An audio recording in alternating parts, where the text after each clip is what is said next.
तो जिन भी बच्चों का कल 9 फरवरी क्लास 12 हिंदी का एग्जाम होगा, इस वीडियो को जरूर देखें। इसमें हम महत्वपूर्ण प्रश्न कराने वाले हैं। तो चलिए पहले प्रश्न से शुरू करते हैं। तो पहला प्रश्न है, दिल छोटा करना मुहावरे का अर्थ। तो इसका राइट ऑप्शन हो जाएगा आपको ए नंबर। चलिए अगला प्रश्न देखते हैं, आंखों का तारा होना मुहावरे का अर्थ यानी प्रिय होना। चलिए अगला देखते हैं, लाल पीला होना मुहावरे का अर्थ क्या है, तो क्रोध करना। चलिए अगला देखते हैं, गोद में सोने वाला के लिए एक शब्द। तो राइट ऑप्शन सी हो जाएगा ना, अंकशाई। चलिए अगला देखते हैं, शिक्षा शब्द है तो स्त्रीलिंग शिक्षा।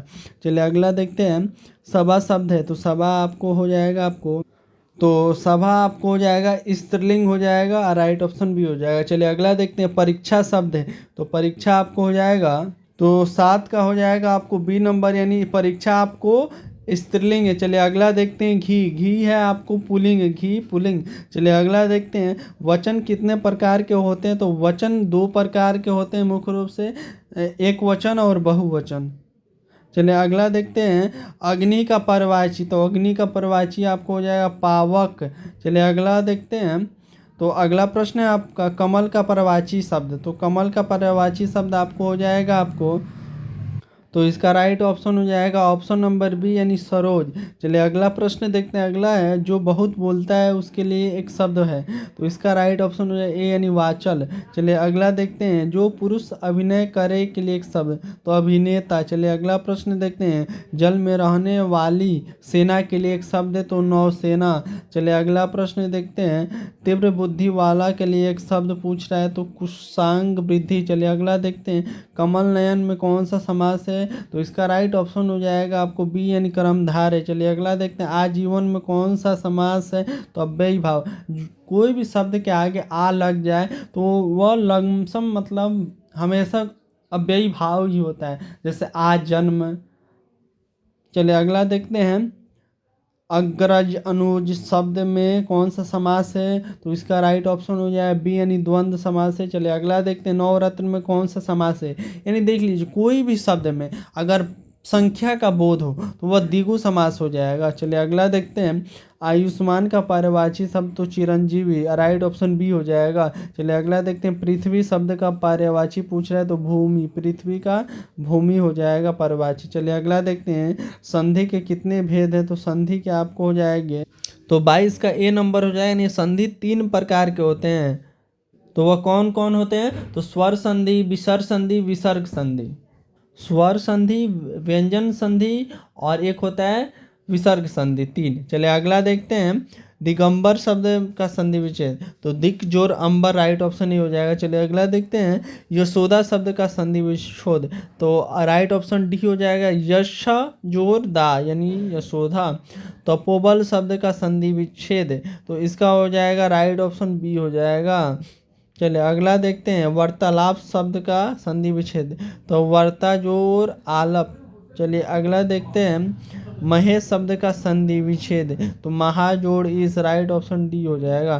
कठोर शब्द का विलोम क्या होता है, तो कोमल, राइट ऑप्शन सी हो जाएगा। चलिए अगला प्रश्न देखते हैं, स्तुति शब्द का विलोम क्या होगा, तो निंदा होगा, राइट ऑप्शन बी हो जाएगा।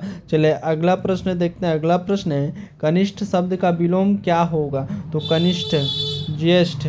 चलिए अगला देखते हैं, अंतरंग शब्द का विलोम। तो इसका राइट ऑप्शन हो जाएगा आपको बहिरंग। चलिए अगला देखते हैं, तिमिर शब्द का विलोम क्या है, तो तिमिर। आपको इसका राइट ऑप्शन हो जाएगा तो 32 का हो जाएगा आपको सी नंबर यानी प्रकाश। अगर ऑप्शन में आलोक भी दिया रहे तो वो भी हो सकता है, मतलब ये दोनों हो तो वैसे ऑप्शन हो सकता है ए और सी दोनों ऐसे, मतलब आज अगर एक ही दे तिमिर का तो आलोक या प्रकाश जो हो एक मार दीजिएगा। चलिए अगला देखते हैं, कृष्ण शब्द का विलोम आपको पूछ रहा है तो शुक्ल हो जाएगा, राइट ऑप्शन बी हो जाएगा। चलिए अगला देखते हैं, विज्ञान में उपसर्ग। तो उपसर्ग से जो क्वेश्चन आते हैं तो उपसर्ग देखिए शब्द के आगे लगते हैं, तो इसमें विज्ञान में क्या आगे लगा है, तो वी, राइट ऑप्शन बी हो जाएगा। चलिए अगला देखते हैं, पुरातन शब्द में कौन सा उपसर्ग है। तो पुरातन में आपको इसका राइट ऑप्शन सी हो जाएगा, नहीं यानी पूरा। चलिए अगला देखते हैं। अगला प्रश्न है आदिकाल शब्द में कौन सा उपसर्ग है? तो आदिकाल में आदि आपको उपसर्ग है, जो वही ना हम आपको समझाया, उपसर्ग आगे लगता है शब्द के और प्रत्यय जो होता है शब्द के पीछे लगता है, यानी शब्द के बाद लगता है। चलिए अगला देखते हैं। अगला प्रश्न है ममेरा। देखिए अब प्रत्यय से क्वेश्चन आ गया, ममेरा। तो ममेरा में आपको प्रत्यय पूछ रहा है, तो एरा प्रत्यय हो जाएगा, राइट ऑप्शन ये हो जाएगा। चलिए अगला देखते हैं पढ़ाई में कौन सा प्रत्यय है, यानी पढ़ाई में देखिए प्रत्यय पूछा, तो वहीं बोले शब्द के बाद में जो होता है, शब्द के अंतिम में, तो पढ़ाई। तो पढ़ाई में आपको हो जाएगा आई प्रत्यय, राइट ऑप्शन ए हो जाएगा। चलिए अगला प्रश्न देखते हैं। दिखावट शब्द में पढ़ते हैं, तो दिखावट में आपको हो जाएगा दिखावट। तो देखिए ऐसे ही पता चल जाएगा दिखावट, आवट, यानी राइट ऑप्शन डी हो जाएगा, यानी आवट। चलिए अगला देखते हैं शास्त्र शब्द का विशेषण, तो ये हो जाएगा आपको शास्त्रीय, राइट ऑप्शन बी हो जाएगा। चलिए अगला प्रश्न देखते हैं। रंग शब्द का विशेषण हो जाएगा आपको रंगीन, राइट ऑप्शन डी हो जाएगा। चलिए अगला प्रश्न देखते हैं। वेद शब्द का विशेषण, तो वेद का आपको हो जाएगा वैदिक। चलिए अगला देखते हैं। आचार्य शब्द में कौन संज्ञा है? तो जातिवाचक संज्ञा है। चलिए अगला देखते हैं। चतुराई में कौन सी संज्ञा है? तो भाववाचक संज्ञा है, राइट ऑप्शन सी हो जाएगा। गुच्छा शब्द में कौन सी संज्ञा है? तो गुच्छा में आपको समूहवाचक संज्ञा है। चलिए अगला देखते हैं। प का उच्चारण स्थान, तो प का आपको उच्चारण स्थान हो जाएगा ओष्ठ, यानी ओठ से। चलिए अगला देखते हैं। अगला है द का उच्चारण स्थान, तो द का उच्चारण स्थान आपको दांत हो जाएगा, यानी दंत। चलिए अगला देखते हैं। क का उच्चारण स्थान, तो क का कंठ से हो जाएगा, क यानी कंठ, बोलने से ही पता चल रहा है कि आवाज कंठ से निकल रहा है, यानी क का हो जाएगा कंठ। चलिए अगला प्रश्न देखते हैं। कारक के कितने भेद होते हैं? तो कारक के 8 भेद होते हैं, राइट ऑप्शन सी हो जाएगा, सी। चलिए अगला देखते हैं। पेड़ से पत्ते गिरते हैं किस कारक का उदाहरण है? तो इसका हो जाएगा आपादान। चलिए अगला प्रश्न देखते हैं।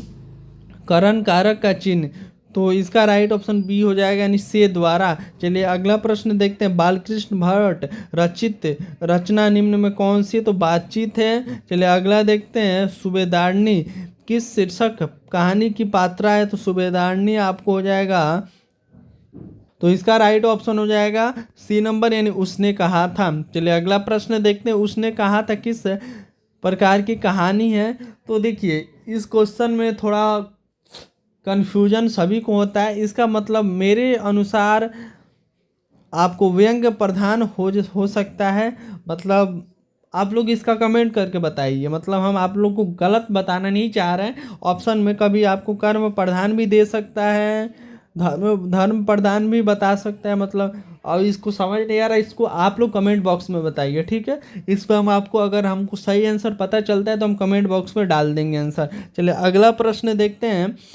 रामधारी सिंह दिनकर की रचना पूछ रहा है, तो रामधारी सिंह दिनकर की रचना आपको हो जाएगा इसमें से, तो किसका है ये? अर्धनारीश्वर। चलिए अगला प्रश्न देखते हैं। अगला प्रश्न है, तो देखिए अगर संपूर्ण क्रांति पूछे तो ये है जो जयप्रकाश नारायण की। अर्धनारीश्वर रामधारी सिंह दिनकर।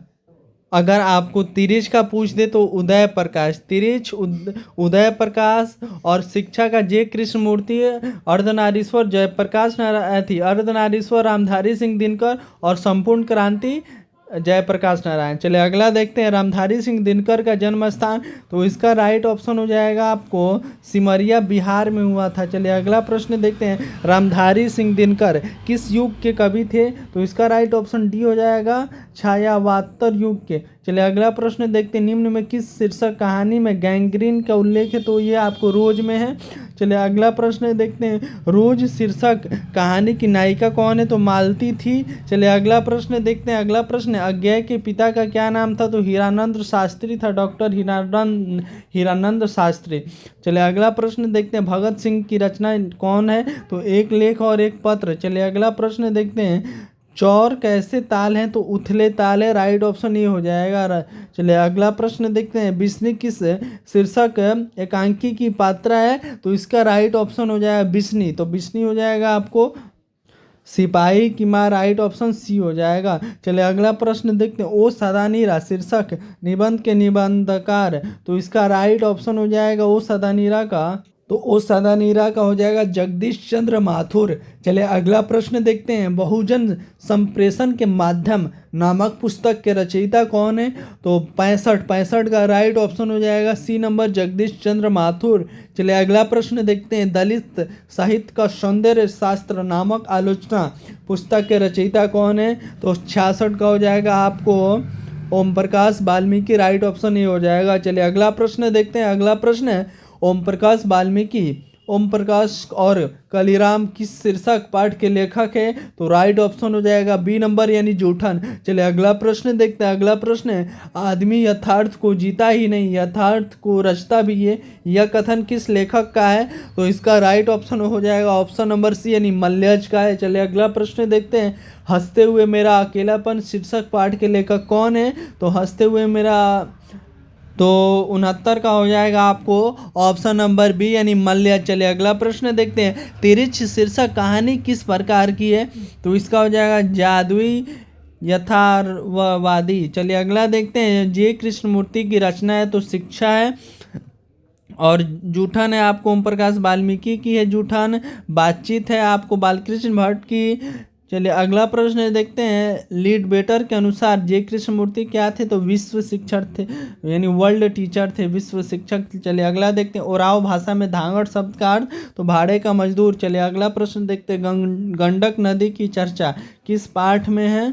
तो ये आपको हो जाएगा तो ये हो जाएगा आपको ओ सदा नीरा में गंडक नदी की चर्चा है। चलिए अगला देखते हैं। रामधारी सिंह दिनकर किस विश्वविद्यालय तो किस विश्वविद्यालय में वैकुलपति के पद पे आसीन रहे? तो इसका हो जाएगा पटना विश्वविद्यालय। ये आपको देखिए तो जो रामधारी सिंह दिनकर थे वो पढ़े हैं पटना विश्वविद्यालय से पढ़े हैं, उनकी शिक्षा वहाँ से हुई है। अब मतलब वो आपको उप कुलपति थे आसीन रहे वह भागलपुर विश्वविद्यालय से। राइट ऑप्शन सी हो जाएगा। ठीक है राइट ऑप्शन सी हो जाएगा। चलिए अगला प्रश्न देखते हैं। अर्धनारीश्वर शीर्षक पाठ हिंदी साहित्य की कौन सी विद्या है? तो अर्धनारीश्वर आपको निबंध है। राइट ऑप्शन सी हो जाएगा।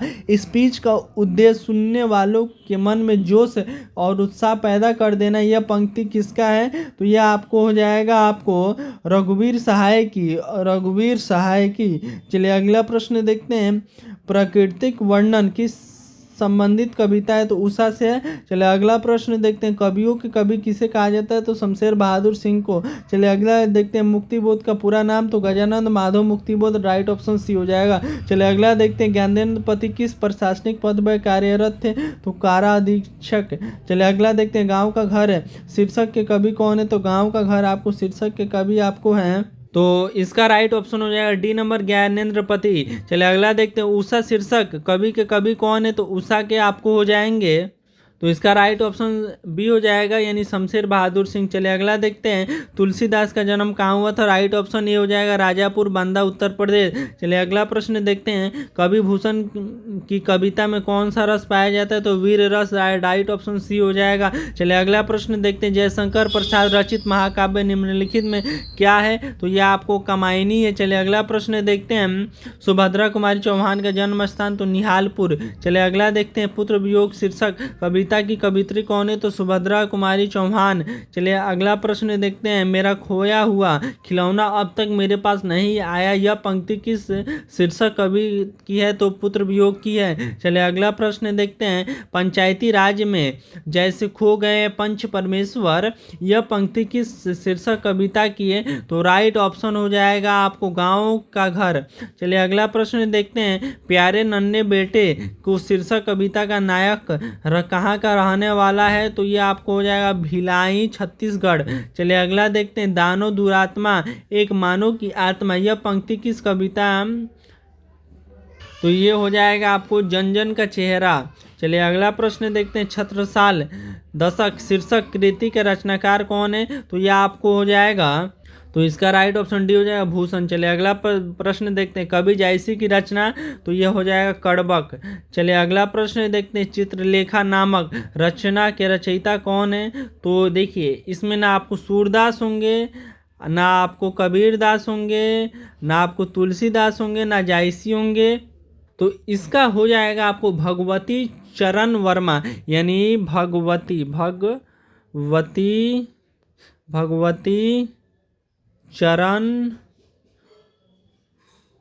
वर्मा, यानी भगवती चरण वर्मा आपको चित्रलेखा नामक के रचयिता है। चलिए अगला प्रश्न देखते हैं। अगला प्रश्न है, जायसी किस भक्ति शाखा के हैं? तो यह आपको हो जाएगा जायसी आपको प्रेम मार्गी। चलिए अगला प्रश्न देखते हैं, सूरदास किस काल के कवि है? तो भक्ति काल के कवि है सूरदास। चलिए अगला देखते हैं, पाठ्य पुस्तक में सूरदास रचित पद कहाँ से संकलित है? तो ये आपको हो जाएगा सूर सागर से। चलिए अगला प्रश्न देखते हैं, तुलसीदास रचित सर्वश्रेष्ठ महाकाव्य? तो रामचरितमानस। राइट ऑप्शन बी हो जाएगा। चलिए अगला प्रश्न देखते हैं, निम्न में लोकनायक किसे कहते हैं? तो ये आपको हो जाएगा जयप्रकाश नारायण। राइट ऑप्शन ये हो जाएगा। चलिए आज को वीडियो में इतना ही, मिलते हैं अगले वीडियो में किसी और पेपर डिस्कशन के साथ। अगर आप चैनल पे पहली बार आए होंगे तो चैनल को जरूर सब्सक्राइब कर लीजिएगा। वीडियो थोड़ा भी अच्छा लगा हो तो अपने दोस्तों को बस शेयर कर लीजिएगा। वीडियो को लाइक जरूर करिएगा। चलिए अगले वीडियो में मिलते हैं नेक्स्ट वीडियो में।